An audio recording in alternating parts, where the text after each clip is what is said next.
For over 2 decades, Vladimir Putin has maintained iron grip control over Russia.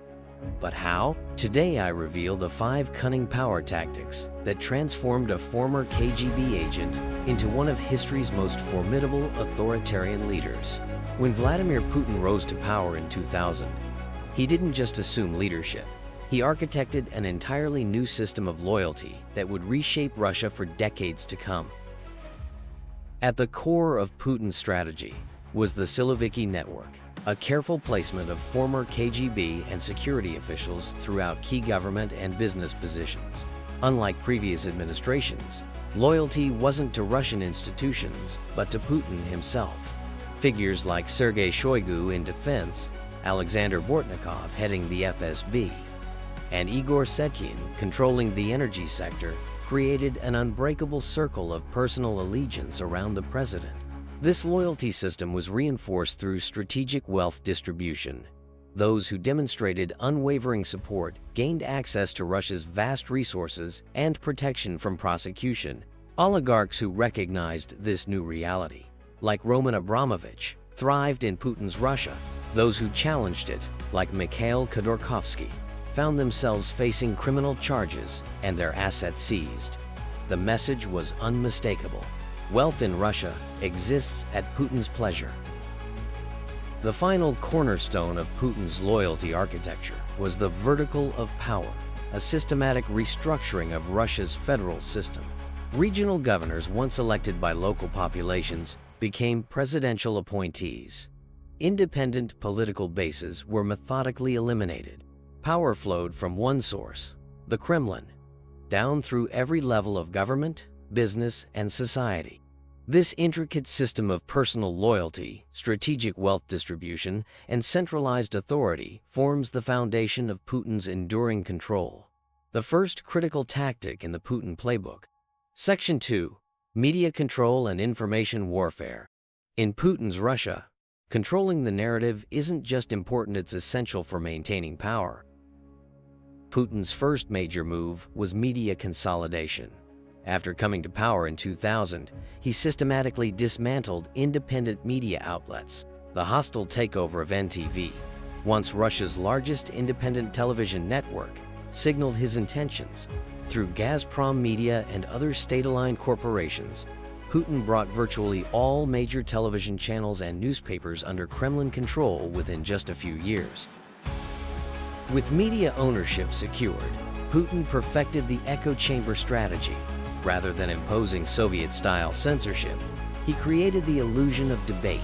Russia Today, now known simply as RT, was launched to present alternative narratives to Western media.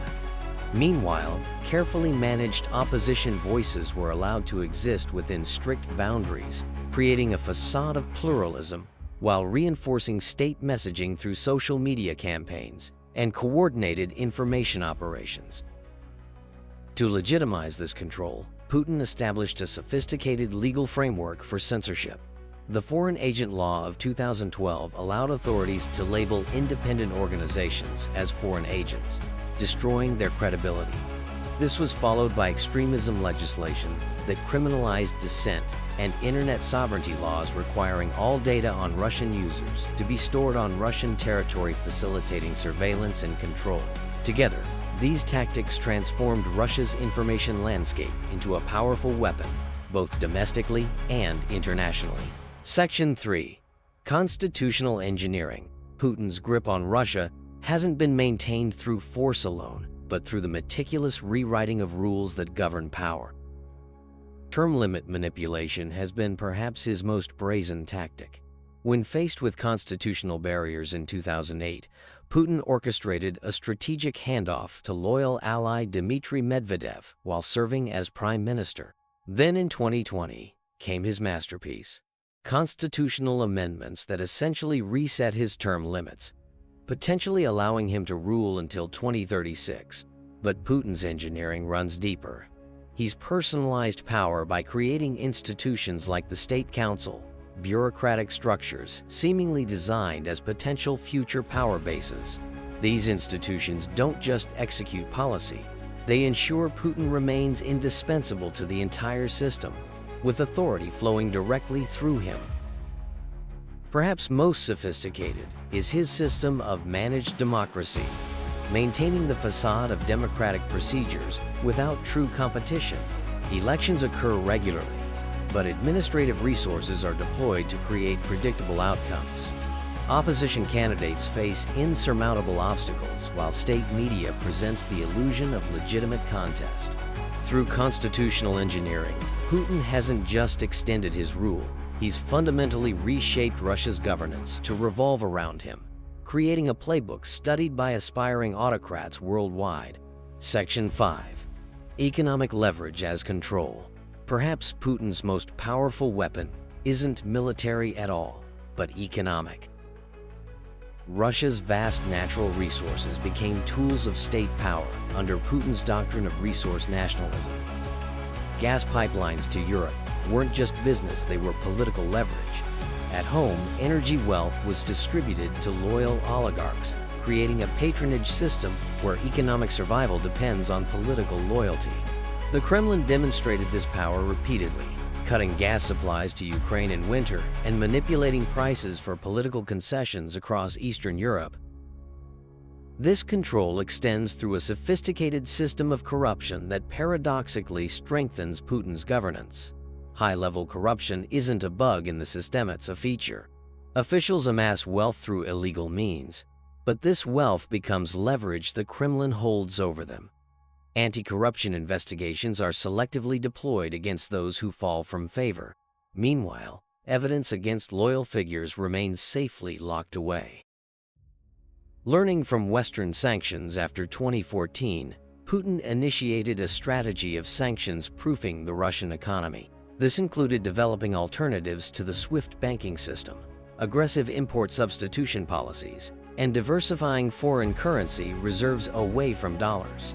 Special economic relationships with China and other non-Western powers created alternative markets and financial channels.